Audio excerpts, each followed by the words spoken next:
नमस्ते। एग्जाम्स खत्म हो चुके हैं और अब रिजल्ट की टेंशन। मैं समझ सकता हूँ, लेकिन फिक्र मत कीजिए, हम यहाँ 2026 के सीबीएसई क्लास 12 के रिजल्ट से जुड़ी हर उलझन को सुलझाने के लिए ही हैं। तो चलिए इसे आसान बनाते हैं। तो वो एक सवाल जो इस वक्त हर स्टूडेंट के दिमाग में घूम रहा है, आखिर हमारे बोर्ड पेपर्स चेक हुए कैसे? क्या चेकिंग बहुत सख्त थी या थोड़ी नरमी बरती गई? और क्या इस बार कुछ नया था? आइए इन सारे सवालों के जवाब जानते हैं। ओके, तो इस साल जो सबसे सबसे बड़ा बदलाव आया है वो है क्लास 12 की आंसर शीट्स को चेक करने का तरीका। सीबीएसई ने पुराने फिजिकल तरीके को छोड़कर एक बिल्कुल नए डिजिटल सिस्टम को अपनाया है। तो आखिर बदला क्या है? देखिए, पहले आपकी कॉपी हाथ से चेक होती थी, एक जगह से दूसरी जगह जाती थी, जिसमें टोटलिंग में गलती होने के चांस रहते थे। लेकिन अब ऑन स्क्रीन मार्किंग यानी ओएसएम सिस्टम से आपकी आंसर शीट्स को स्कैन करके सीधा कंप्यूटर पर चेक किया गया है। इसका मतलब गलतियां कम और प्रोसेस बहुत तेज। और जरा इस नंबर पर गौर कीजिए, 18.5 लाख। जी हाँ, ये कोई छोटा मोटा चेंज नहीं है। इस नई डिजिटल सिस्टम के अंडर लगभग 18.5 लाख स्टूडेंट्स के पेपर्स को इवैल्यूएट किया गया है। ये दिखाता है कि ये कितना बड़ा ऑपरेशन था। तो देखिए, हर नई चीज के दो पहलू होते हैं, राइट? एक तरफ सीबीएसई का कहना है कि ओएसएम से चेकिंग का टाइम 12 दिन से घटकर सिर्फ 9 दिन रह गया, साथ ही टोटल करने जैसी गलतियां भी कम हुई। लेकिन दूसरी तरफ एग्जाम से ठीक पहले इस बदलाव की खबर से स्टूडेंट्स में थोड़ी बेचैनी थी, और टीचर्स को भी टेक्निकल दिक्कतों और स्क्रीन पर लगातार काम करने से आंखों पर पड़ने वाले जोर की चिंता थी।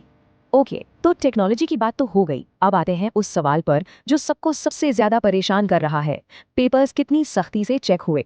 चलिए देखते हैं कि इस साल चेकिंग में नरमी और इंसाफ को कैसे पक्का किया गया। एक एग्जामिनर जो इस साल की चेकिंग में शामिल थे, उन्होंने जो कहा है उसे ध्यान से सुनिए। उन्होंने कहा, एक स्टूडेंट तभी फेल होगा अगर उसने अपनी कॉपी में कुछ भी नहीं लिखा है। ये बयान अपने आप में एक बहुत बड़ी तसल्ली है कि चेकिंग का रवैया इस साल काफी उदार रहा। एग्जामिनर्स के साथ हुए इंटरव्यू से ये भी पता चला कि 18 से 19 नंबर को एक तरह का अनऑफिशियल सेफ जोन माना जा रहा था। मतलब जो स्टूडेंट्स इस स्कोर के आसपास थे, इवैल्यूएटर्स ने उनकी मदद करने की कोशिश की ताकि वो पासिंग लाइन को पार कर सकें। अब आप सोच रहे होंगे कि ये नरमी आखिर दिखी कहाँ? मैं आपको कुछ एग्जाम्पल्स देता हूँ। अगर आपका फाइनल जवाब गलत था लेकिन फॉर्मूला या स्टेप्स सही थे, तो भी आपको मार्क्स मिले। किसी सवाल में अगर आपने कुछ भी रेलेवेंट लिखा है तो अटेम्प्ट के मार्क्स दिए गए। अधूरे लेकिन कुछ हद तक सही ग्राफ या डायग्राम पर भी पार्शियल क्रेडिट मिला। और तो और, केस स्टडीज में अगर किसी ने सिर्फ सही जवाब भी लिख दिया बिना पूरा तरीका बताए, तब भी उसे मार्क्स दिए गए। और हाँ, ये नरमी किसी एक टीचर की मेहरबानी नहीं है। इसके पीछे एक पूरा सिस्टम है जिसे कहते हैं मॉडरेशन पॉलिसी। ये सीबीएसई का एक तरीका है ये पक्का करने का कि अलग अलग पेपर सेट्स और अलग अलग चेकर्स के बीच मार्किंग में कोई भेदभाव ना हो और सबके साथ बराबरी का बर्ताव हो। तो ये मॉडरेशन पॉलिसी आखिर करती क्या है? इसके 4 मेन काम है। पहला, अगर पेपर में कोई गलती या कंफ्यूज करने वाला सवाल हो तो उसकी भरपाई करना। दूसरा, एक ही सब्जेक्ट के अलग अलग सेट के मुश्किल लेवल को बराबर करना। तीसरा, कोई टीचर बहुत सख्त है और कोई बहुत नरम, तो उनके मार्किंग में एक स्टैंडर्ड लाना। और चौथा, साल दर साल रिजल्ट्स में एक जैसा लेवल बनाए रखना। सो ये सिस्टम फेयरनेस के लिए है। ऑलराइट, चेकिंग की बात हो गई। अब आते हैं उस सवाल पर जिसका सबको बेसब्री से इंतजार है, रिजल्ट्स कब आ रहे हैं और इस नई ओएसएम प्रणाली ने इस तारीख पर क्या असर डाला है। जरा इस टाइमलाइन को देखिए। 10 अप्रैल को आखिरी एग्जाम खत्म हुआ। ऑन स्क्रीन मार्किंग की वजह से इवैल्यूएशन का काम रिकॉर्ड तोड़ 9 दिनों में पूरा हो गया। इसका मतलब है कि रिजल्ट अप्रैल के आखिर तक आने की पूरी उम्मीद है, जो शायद सीबीएसई के इतिहास में सबसे जल्दी होगा। देखिए, ज्यादातर मीडिया रिपोर्ट्स और ऑफिशियल सोर्सेज यही इशारा कर रहे हैं कि 30 अप्रैल 2026 या उससे पहले रिजल्ट्स आ सकते हैं। हाँ, कुछ लोग मई की शुरुआत की भी बात कर रहे हैं, लेकिन ज्यादातर उम्मीद यही है कि आपको अप्रैल में ही खुशखबरी मिल जाएगी। ओके, तो रिजल्ट्स जब भी आएं, हमें तैयार रहना है। तो अब बात करते हैं प्रैक्टिकल स्टफ की, कि अपना स्कोर चेक कैसे करना है ताकि रिजल्ट वाले दिन कोई हड़बड़ी ना हो। रिजल्ट वाले दिन वेबसाइट क्रैश हो जाती है, वी नो दैट। तो आपके पास एक नहीं बल्कि ये 6 ऑफिशियल तरीके हैं। आप सीबीएसई की वेबसाइट्स, डिजी लॉकर ऐप, उमंग ऐप, एसएमएस सर्विस, आईवीआरएस यानी फोन कॉल के जरिए और एसएमएस ऑर्गेनाइजर ऐप से अपना रिजल्ट देख सकते हैं। लेकिन मेरा पर्सनल सजेशन, डिजी लॉकर।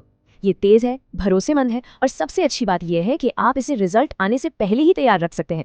तो मेरा तो यही कहना है, लास्ट मिनट की भागदौड़ से बचने के लिए इसे अभी एक्टिवेट कर ले। अगर एक्टिवेट नहीं किया है तो कोई बात नहीं, बहुत सिंपल है, बस ये 4 स्टेप्स फॉलो कीजिए। स्क्रीन पर दिए गए लिंक पर जाइए, अपना स्कूल कोड, रोल नंबर और स्कूल से मिला 6 डिजिट का पिन डालिए।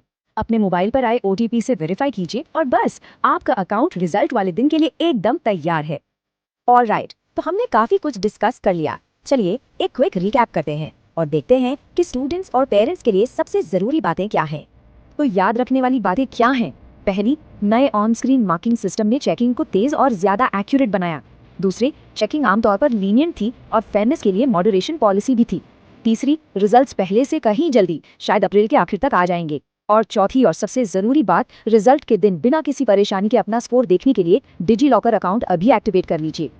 और जाने से पहले एक सवाल आपके लिए। जैसे जैसे टेक्नोलॉजी और एआई हमारी पढ़ाई लिखाई को बदल रहे हैं, स्टूडेंट्स को इवैल्यूएट करने का, उन्हें आंकने का भविष्य कैसा होगा? खैर, ये भविष्य की बातें हैं। फिलहाल आप सबको आपके रिजल्ट्स के लिए ऑल द वेरी बेस्ट।